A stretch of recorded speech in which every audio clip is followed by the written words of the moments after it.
Welcome. आज हम लोग एच पाइलोरी गैस्ट्राइटिस के बारे में बात करेंगे। एक काफ़ी कॉमन समस्या है। तो ये एच पाइलोरी गैस्ट्राइटिस क्या होती है, इसके लक्षण कैसे आते हैं, कैसे पहचानना है कि एच पाइलोरी के कारण ही गैस्ट्राइटिस हुई है और कैसे इलाज होता, ये सारी बातें हम लोग इस वीडियो में करने वाले हैं। एच पाइलोरी की बात करें तो इसका नाम है हेलिकोबैक्टर पाइलोरी। एक तरह का ये बैक्टीरिया है। तो एच पाइलोरी गैस्ट्राइटिस मतलब कि हेलिकोबैक्टर पाइलोरी जो कि एक बैक्टीरिया है उसके कारण गैस्ट्राइटिस हो रही है। गैस्ट्राइटिस मतलब कि जो स्टमक है जहाँ पे फूड आप खाते हो तो स्टोर होता है उसके अंदर इन्फ्लेमेशन हो जाना। इस एच पाइलोरी बैक्टीरिया के इन्फेक्शन से आपके स्टमक के अंदर इन्फ्लेमेशन हो जाए तो एच पाइलोरी गैस्ट्राइटिस बोलते हैं। और ये बैक्टीरिया क्या करता है, उस पेट के अंदर, जिसको हम लोग पेट बोलते हैं एक्चुअली, वो मेडिकल भाषा में स्टमक बोला जाता है, तो वहाँ पे जाके एसिड प्रोडक्शन करता है। मतलब एसिड का ज़्यादा प्रोडक्शन होता है और एसिड के प्रोडक्शन होने के कारण ही आपके पेट में सारी समस्याएं आती है। जो भी एच पाइलोरी गैस्ट्राइटिस की समस्याएं हैं वो ज़्यादा एसिड प्रोडक्शन के कारण होती है। मतलब एसिडिटी का होना, गैस का बनना, खाना अच्छे से नहीं पचना, पेट में अल्सर हो जाना। गैस्ट्राइटिस मतलब पेट के अंदर सूजन हो जाना, वही फिर खट्टी डकार हो जाना, भूख नहीं लगना, कम खाना पचना, लंबे समय में फिर वजन कम होना, या अल्सर के कारण खून जाता है आपके पेट के अंदर स्टूल के रास्ते तो एचबी वगैरह कम हो जाना, तो ये सारी समस्याएं होंगी। अब ये इन्फेक्शन होता कैसे, जैसे एच पाइलोरी गैस्ट्राइटिस तो हो गया, अब ये होता कैसे है, कहाँ से ये बैक्टीरिया आता है। तो ये बैक्टीरिया एक व्यक्ति से दूसरे व्यक्ति में जाता है contamination of water and food के द्वारा। जैसे एक व्यक्ति के पेट के अंदर है, वो स्टूल के रास्ते चला जाएगा, बाहर निकलेगा, फिर वो खाने और पानी के द्वारा दूसरे व्यक्ति में पहुंच सकता है। मतलब दूषित खाने और दूषित पानी की वजह से। इसलिए इंडिया जैसे कंट्री में ये बहुत कॉमन है। जो वेस्टर्न वर्ल्ड है, मतलब अमेरिका, यूएसए वगैरह, वहाँ पे भी है, 50% लोगों को होता है। अपने देश में चूंकि पास पास रहना, गंदगी ज़्यादा रहना, इस कारण से ये अपने देश में ज़्यादा हो जाता है। अब लक्षण की बात करते हैं कि एच पाइलोरी गैस्ट्राइटिस है तो कैसे लक्षण आएंगे।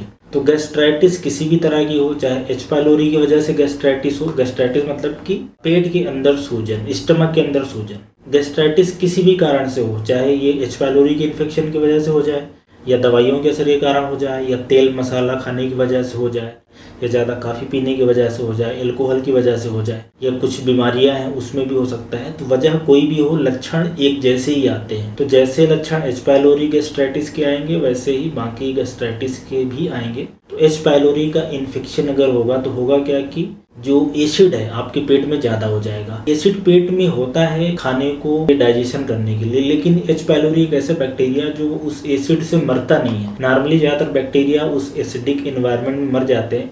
ये बैक्टीरिया में खूबी होती है कि अपने आसपास अमोनिया और बाइकार्बोनेट सिक्रीट करता है, तो एसिड से बच जाता है। और चूंकि अपने आसपास ये अमोनिया बाइकार्बोनेट सिक्रीट करता है तो पेट का स्पेसिफिक एंट्रम वाला पोर्शन होता है, वहाँ पे और ज़्यादा एसिड का प्रोडक्शन होगा। तो उससे फिर जो पेट के अंदर जैसे जलन है, या उल्टी लगना, या उल्टी हो जाना, जी मचलाना, पेट के अंदर छाले बन जाना, और पेट और जो छोटी आंत का पहला हिस्सा है डिओडिनम जिसको हम बोलते हैं, उसमें छाले पड़ जाना, या रिफ्लक्स की समस्या होना, मतलब ज़्यादा एसिड इसोफेगस में आ जाना, या मुंह के अंदर वो फील होता है कि डकार आ रही, खट्टी डकार आ रही है, मुंह में जलन हो रही है, पेट भरा भरा रहना, पेट में दर्द होना, तो इस तरह के लक्षण आते हैं। अगर ब्लीडिंग ज़्यादा हो, मान लो अल्सर वगैरह बन गया है, गैस्ट्राइटिस में थोड़ी बहुत ब्लीडिंग हो सकती है, तो फिर उससे खून कम हो जाना और थकान लगना। और एच पाइलोरी गैस्ट्राइटिस का एक और नुकसान है कि काफ़ी लंबे समय में कुछ % लोगों में गैस्ट्रिक कैंसर का भी एक तरह का रिस्क है। लिम्फोमा भी होता है, तो गैस्ट्रिक और एडिनोकार्सिनोमा भी होता है। तो ये चेंजेस कराती है। इसके अंदर एक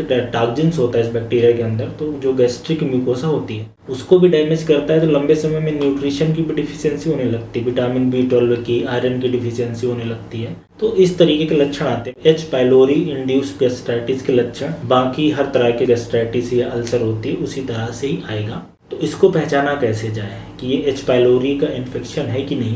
तो मैंने शुरू में बोला था कि इंडिया में अगर किसी को पेट से संबंधित कोई समस्या है, गैस, एसिडिटी, खट्टी डकार, अल्सर बन जाना, मतलब कि खाना खाने के बाद पेट में काफ़ी तेज जलन रहती है, या भूख कम लगती है, पेट फूला फूला रहता है, भरा भरा रहता है, बहुत चांस है कि एच पाइलोरी का इन्फेक्शन होगा। कंफर्म करने के लिए एंडोस्कोपी, दूरबीन की जांच बोल सकते हो, जिसमें जाके बायोप्सी लेना, उस पर्टिकुलर पोर्शन से बायोप्सी लेना है इंट्रम से, और वहाँ से भी टेस्ट करना है। तो एक तो किट में उस सैंपल को देखते हैं तो वहाँ से पता चल जाता है पॉजिटिव कि नहीं, रेड कलर का कलर आता है। और एक टेस्ट होता है कि एच पाइलोरी एंटीजन का टेस्ट स्टूल में कर लिया जाए, उसके लिए भी किट आती है। एक यूरिया ब्रेथ टेस्ट बोलते हैं, मतलब यूरिया के टैबलेट खिला दो। उसके बाद 15-20 मिनट बाद मुंह से फूंकना है, सांस में कार्बन डाइऑक्साइड की मात्रा नापना है। बेसिकली ये जो बैक्टीरिया होता है इसके अंदर यूरिएज एंजाइम होता है, तो जो यूरिया आप खाते हो उसको वो अमोनिया और कार्बन डाइऑक्साइड में चेंज कर देता है, कन्वर्ट कर देता है, तो उसी कार्बन डाइऑक्साइड को नापना है। और एक ब्लड में इसकी एंटीबॉडी भी नापी जाती है, स्पेशली IgA और IgG टाइप की। IgA टाइप की हो तो वो सजेस्ट करती है कि अभी एक्यूट इन्फेक्शन चल रहा है। ज्यादातर बार जो एंडोस्कोपी करना, क्योंकि उससे 2-3 चीजें पता चल जाती है। अगर किसी के पेट के अंदर दर्द जलन हो रहा है तो एंडोस्कोपी से एक तो देखा जा सकता है चारों तरफ की क्या कितना छाला पड़ा है, गैस्ट्राइटिस है, कोई ग्रोथ तो नहीं है, दूसरा वहां से टुकड़ा ले लिया जाता है, तो उससे काफी अच्छे से पता चल जाता है। अब इलाज पे आ जाते हैं। जो मेन दवा है H. पायलोरी एक बैक्टीरिया है, ग्राम नेगेटिव बैक्टीरिया, इसको हमें मारना है। इसको मारने के लिए एंटीबायोटिक रहती है और साथ में एसिड जो कि ज़्यादा पेट के अंदर रहता है, एसिड को कम करना है, तभी अंदर जो गैस्ट्राइटिस है या जो अल्सर बन गया है वो हील होगा। पर इसमें जो एंटीबायोटिक है वो कम से कम 2 देनी है अलग अलग ग्रुप की, या कुछ केस में 3 देनी है। तो नॉर्मली 2 एंटीबायोटिक के साथ एक कोई प्रोटॉन पंप इनहिबिटर, मतलब कि रिविप्राजॉल या पेंटाप्रोजॉल या एस्मेप्रोजॉल, इस तरह की कोई दवा। और एंटीबायोटिक में जैसे एमॉक्सिसिलिन है, क्लेरिथ्रोमाइसिन है, मेट्रोनिडाजॉल है, टिनिडाजॉल है या लिवोफ्लॉक्सासिन।